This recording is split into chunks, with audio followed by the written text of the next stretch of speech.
では歌いましょうか。 Bonjour, bonsoir, salut à tous, ici Riger. On se retrouve une nouvelle fois pour la review du scan One Piece, le 703. Donc je vais directement attaquer. Ouais, je suis un peu fatigué, en plus là je sors bientôt, donc il va falloir que je me bouge sans trop me presser. Blablabla. Non, je déconne. Donc on reprend là où on en était. Donc on a une nouvelle information sur les fruits du démon, mais je pense que tout le monde avait un peu compris comment ça marchait. Quand un utilisateur du fruit du démon meurt, eh bien, son fruit du démon réapparaît quelque part dans le monde. Alors au début, je pensais que c'était sur le fruit le plus proche, comme on avait pu le voir sur Punk Hazard. Et peut-être que c'est ça, peut-être que c'est juste le mec qui a des mauvaises informations, mais bon, au moins on est fixé sur une chose. Ça veut dire que les fruits viennent pas tous du fameux art One Piece, là. Les gens avaient fait des hypothèses sur le One Piece, ils disaient que le One Piece était l'arbre des fruits du démon. J'y ai jamais cru, perso. Donc, sinon, voilà, sinon comment est-ce que Baggy aurait pu l'avoir, vu qu'il était sur l'équipage de Gold Roger, et que Gold Roger est le premier homme, enfin, que nous connaissons avoir atteint l'île, là, j'ai oublié le nom. Donc, on reprend, donc on a Luffy qui a cette information, puis ensuite on passe sur le groupe de Zoro, qui est en train de chercher la fée, et là j'étais un peu sceptique parce que je me suis dit, il est passé où le samouraï là? Puis après j'ai compris, il a dû partir de son côté chercher son collègue, donc Zoro pourchasse la fée invisible, une fée invisible, invisible, quelqu'un a le pouvoir du fruit de l'invisibilité, et je pense que c'est le fameux Apsa. Apsa qui est peut-être Absalom, le membre, enfin le mec qui voulait épouser Nami là sur Thriller Bark. Pour ceux qui se rappellent pas, bah regardez l'équipage de Moria. Et donc Sanji lui va faire une rencontre assez intéressante. Il va laisser Zoro partir de son côté. Il va faire la rencontre de Violette. Violette qui est une femme de l'île, qui, comme toutes les femmes, est passionnée par l'amour, etc. Et elle était donc poursuivie par des gendarmes. Et elle va demander en gros à Sanji de la protéger et d'aller tuer quelqu'un pour lui. Et là, c'est ça qui me fait péter un câble, c'est parce que quand j'ai regardé le scan en anglais, je comprenais pas trop. J'ai pas cherché à comprendre d'ailleurs. J'ai fait oh putain, sérieux, Sanji va enfin serrer une meuf là. Je suis content pour lui. Et en fait, non, il va se faire manipuler et ça va lui attirer des problèmes. Et je me demande bien sur quoi ça va aboutir. J'avais fait une hypothèse comme quoi Sanji allait se faire pourchasser par la meuf. Et je pense qu'il va finir par que ça va être le cas au final, qu'elle va essayer de le tuer à plusieurs reprises parce qu'elle va voir comment il se comporte avec toutes les femmes. Pas avec toutes peut-être, mais surtout avec Nami et Robin. Et donc pour vite passer à la suite, Luffy et Franky eux vont au Colisée pour récupérer le fruit de Luffy. Non, c'est pas le sien. Le fruit d'Ace, le fruit des flammes. Et donc Luffy participe sous une fausse identité et j'ai pu voir qu'il y avait que Luffy qui s'est inscrit. Donc on sait pas ce que Franky va faire. Donc Luffy, il dit à Luffy ouais donne-toi à fond mais dis pas quitter. Et voilà, on finit sur ça. Donc c'est encore une fois des nouvelles intrigues. On est encore qu'au début de l'arc, hein, comme on a pu le remarquer. Et donc pour la suite, enfin non, d'abord les remarques. Qu'est-ce que je peux dire sur ce scan? Bah par le fait que Apsa c'est peut-être Absalom vu qu'il est invisible. Et c'est peut-être pour ça qu'il a pris le sabre le sabre, comment il s'appelle, Shushui, et pas un autre. Peut-être parce que c'était celui du samouraï, c'est pas un pur hasard. Ou peut-être que c'est juste pour que Kinemon veuille aussi le tabasser. Et je me demande vraiment sur quoi ça va aboutir. Je me demande de quelle personne est au Colisée. Parce que, oui, oui, excusez-moi, on peut voir Luffy éclater le champion en titre pour la 50e fois. Donc ça veut dire que le champion est faible comparé aux autres. Mais je pense que ça a attiré d'autres pirates qui sont plus balèzes. Donc ça va être juste un énorme clash comme le mec a dit, le clash des titans. Et donc je sais pas vraiment sur quoi ça va aboutir. Et donc pour cette semaine, je vais pas faire un truc hyper long. Pas parce que j'ai dit que j'étais pressé, mais parce que ce scan en fait, il dit tout.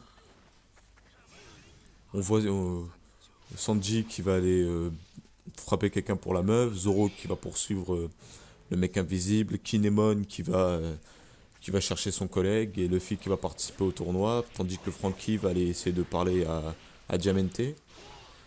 Ensuite, peut-être que pour le prochain scan, on n'aura pas de suite de ça, et oui, je vais encore me répéter, parce que c'est vraiment ce que je veux. Je veux voir ce qui se passe pour les autres groupes, ce qui se passe sur le bateau, et si Donfla va vraiment venir au rendez-vous qu'a fixé là-haut, et comment tout ça va se passer. Donc franchement, j'ai pas grand-chose à dire cette semaine, donc ça va être une de mes premières reviews hyper courtes. Donc je m'excuse, oui, je sais, c'est triste. 5 minutes.